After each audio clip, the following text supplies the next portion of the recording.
चंदनपुर गांव के स्कूल में पहली टीचर के बदले एक नई टीचर आई थी। सब बच्चे अपनी पहली टीचर अनीता को बहुत पसंद करते थे। अनीता का स्वभाव भी उन बच्चों के साथ बहुत अच्छा था, पर अपनी कुछ फैमिली प्रॉब्लम्स के कारण अनीता को वापस अपने शहर जाना पड़ा। नई टीचर का पहला दिन था। बच्चे लाइन लगाकर खड़े थे। हाँ, तो मेरा नाम है मंजुलिका। क्या नाम है मेरा? सभी बच्चे मंजुलिका का नाम दोहराते हैं। उनमें से एक बच्ची निशा नाम ठीक से नहीं ले पा रही थी। ए इधर आ लड़की, क्या नाम बुलाया तूने मेरा? मंजुलिका। निशा के ऐसा कहते ही सारे बच्चे जोर से हंस पड़े। ये देखकर मंजुलिका का पारा हाई हो गया। उसने हाथ पे पकड़ी डंडी जोर से निशा के हाथ पर मारी। निशा चिल्ला पड़ी और हंसते हुए बच्चे सहम गए। बड़ी हंसी आ रही थी ना? तुम सबको अभी बताती हूँ मैं। मंजुलिका सबको डंडे से बहुत पीटती है। बच्चों का रो रो कर बुरा हाल था। अगर किसी ने भी अपने घर जाकर ये कहा कि आज स्कूल में तुम सबकी पिटाई हुई है, तो फिर मुझसे बुरा कोई नहीं होगा, समझे? मंजुलिका की गुस्से से भरी लाल आंखों से बच्चे इतने सहम गए कि उनमें से कुछ बच्चों का तो बाथरूम ही निकल गया। गरीब मासूम बच्चे मंजुलिका से डर गए थे। घर जाकर किसी भी बच्चे ने स्कूल में पिटाई की बात अपने घर वालों को नहीं बताई। कान खोलकर सुन लो तुम सब। कल 10-10 रुपए स्कूल लेकर आना। अगर जो नहीं लाया फिर उसकी क्या हालत होगी ये उसी समय पता चल जाएगा। चोरी करके लाओ या फिर छीन कर लाओ या मांग कर, पर मुझे कल पैसे चाहिए। बेचारे गरीब बच्चे जिनके माता पिता मजदूरी करते थे, किसी न किसी तरह रुपए लेकर स्कूल पहुंचते हैं। पर निशा बहुत ही गरीब बच्ची थी। उसके पिता नहीं थे और उसकी माँ मेहनत मजदूरी करती थी। माँ बीमार थी, इसलिए निशा पैसे नहीं मांग पाई और बिना पैसों के स्कूल पहुंची। कहाँ है तेरे पैसे? तुझे बोला था ना कि आज पैसे लेकर आने हैं, तो क्यों नहीं लाई? टीचर, मेरी माँ की तबीयत ठीक नहीं है, घर में पैसे नहीं थे, माँ मजदूरी पर नहीं गई। मैंने माँ को बोला था, पर माँ ने कहा कि वो आज नहीं दे सकती, 1-2 दिन बाद दे देंगी। मैं आपको 1-2 दिन तक दे दूंगी टीचर जी। चल फिर ठीक है, जब तक तू मुझे पैसे लाकर नहीं देती तू पूरा दिन धूप में खड़ी रहेगी। जा वहाँ धूप में जाकर खड़ी हो जा। मैडम जी, छोटी बच्ची है, माफ कर दो ना, बेचारी गरीब है। तुझे बड़ा तरस आ रहा है? करूँ तेरे खिलाफ रिपोर्ट? अभी तेरे को स्कूल से निकाल देंगे। बोल दूंगी तेरा काम ठीक नहीं है, तू स्कूल के बच्चों पर अत्याचार करता है।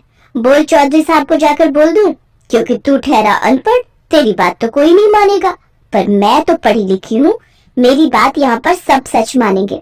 चल जा, अब मेरे लिए गरम गरम चाय लेकर आ। बेचारा गरीब चपरासी भी उस अत्याचारी टीचर मंजुलिका के खिलाफ कुछ नहीं कर सकता था।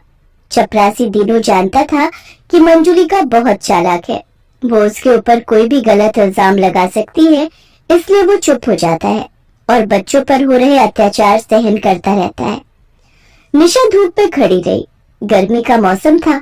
निशा की तबीयत बहुत खराब हो गई। उसे तेज बुखार चढ़ गया और वो स्कूल नहीं गई। ये बुखार की गोली समय समय पर देनी है। गर्मी का बुखार है, समय समय पर पानी पिलाना है, बच्ची को प्यासा नहीं रहने देना है, ठीक है? और कोई चिंता की बात नहीं है। गुड़िया रानी बहुत जल्दी ठीक हो जाएगी। ठीक है वैद्य जी। 2-3 दिन बाद जब निशा की तबीयत में सुधार आता है तो वो स्कूल पहुंचती है। 10 रुपए उसके हाथ में ही थे, क्योंकि वो जानती थी कि अगर वो पैसे नहीं ले गई तो टीचर उसको बहुत मारेगी और सजा देगी। मंजुलिका जी, ये घड़ों का इंतजाम मैंने कर दिया है। यहाँ पर ये 2 बड़े घड़े पानी के लिए रखवा दिए हैं। दीनू, इसमें ठंडा पानी भर दो, ताकि मंजुलिका जी को गर्मी में पढ़ाने में कोई दिक्कत ना आए। सामने घड़ा बच्चों के लिए भी रख दो, स्कूल में बच्चों को भी तो गर्मी और प्यास लगती है। शुक्रिया चौधरी साहब, गर्मी में सच में बहुत प्यास लगती थी। बार बार कुएं से पानी मंगवाना पड़ता था, और फिर बच्चे भी छोटे हैं, उन्हें भी बहुत प्यास लगती है। आपने ये ठीक किया। और कोई काम हो तो आप दीनू के हाथ कहलवा दीजिएगा। आखिर आप हमारे गांव के गरीब बच्चों को स्कूल में पढ़ा रही हैं, हमारे गांव के लिए इतना कर रही हैं, तो हमारा भी कुछ फर्ज बनता है। आपको हमारे गांव के गरीब बच्चों को पढ़ाने के लिए भेजा गया है, ये बहुत बड़ी बात है। पर गांव का चौधरी होने के कारण मेरा भी तो फर्ज बनता है। चौधरी साहब के जाने के बाद मंजुलिका फिर से अपने रूम में आ जाती है। टीचर जी, ये आपने जो पैसे मंगाए थे वो लाई हूँ। ठीक है, कहाँ गायब थी तू? 2-3 दिन से आई क्यों नहीं स्कूल? टीचर जी, मुझे बुखार हो गया था इसलिए नहीं आई थी। चलो जल्दी से सारे बच्चे स्कूल की सफाई करो, कितना गंदा हो रहा है यहाँ, एक भी कूड़ा नजर नहीं आना चाहिए। चलो सब किताबें अपने बस्ते में रखो और स्कूल की सफाई के लिए शुरू हो जाओ। छोटे छोटे मासूम बच्चे हाथों में झाड़ू पोछा लिए पूरे स्कूल को साफ करने लगते हैं। जिन हाथों में किताबें होनी चाहिए उन हाथों में झाड़ू पोछा था और ये सब अत्याचारी टीचर मंजुलिका के कारण था। मंजुलिका आराम से अपनी कुर्सी पर बैठी फल फ्रूट खा रही थी और बच्चे साफ सफाई कर रहे थे। कुछ भी कहो, चौधरी साहब के भेजे हुए आम और तरबूज हैं बड़े मीठे। ओह, अरे मेरी चप्पल फिर टूट गई। इधर आओ तुम सब में से मोची किसका बाप है? टीचर जी, मेरे बापू जूते पालिश करते हैं। अच्छा, ये तो बहुत बढ़िया बात है। ये हुई ना अच्छे बच्चों वाली बात। चल, अब ये मेरी चप्पल आज घर ले जाना और अपने बापू से जुड़वा लाना। हाथ आगे कर। तू भी क्या याद रखेगा कि टीचर ने तुझे तरबूज खाने के लिए दिया है। ले पकड़ टुकड़ा। टीचर, ये आपके मुंह का जूठा है, मुझे नहीं खाना। क्या कहा? नहीं खाना? जूठा खिला रही हूँ?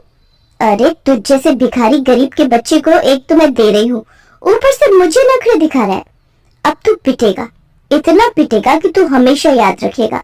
मंजुलिका ने डंडी उठाई और जोर जोर से बच्चे को पीटना शुरू कर दिया। बच्चा रोता रहा, चिल्लाता रहा, पर मंजुलिका ने उसकी दर्द भरी चीख नहीं सुनी। बच्चा दर्द से करा रहा था। गलती हो गई, छोड़ दो टीचर जी, माफ कर दो। किसी तरह चपरासी दीनू उस बच्चे को मंजुलिका से छुड़वा लेता है, पर दीनू बहुत परेशान हो चुका था। मंजुलिका ने हद पार कर दी थी। उसे समझ ही नहीं आ रहा था कि वो किस तरह से मंजुलिका की सच्चाई चौधरी और गांव के सब लोगों को बताए। बच्चे भी बहुत डरे हुए थे।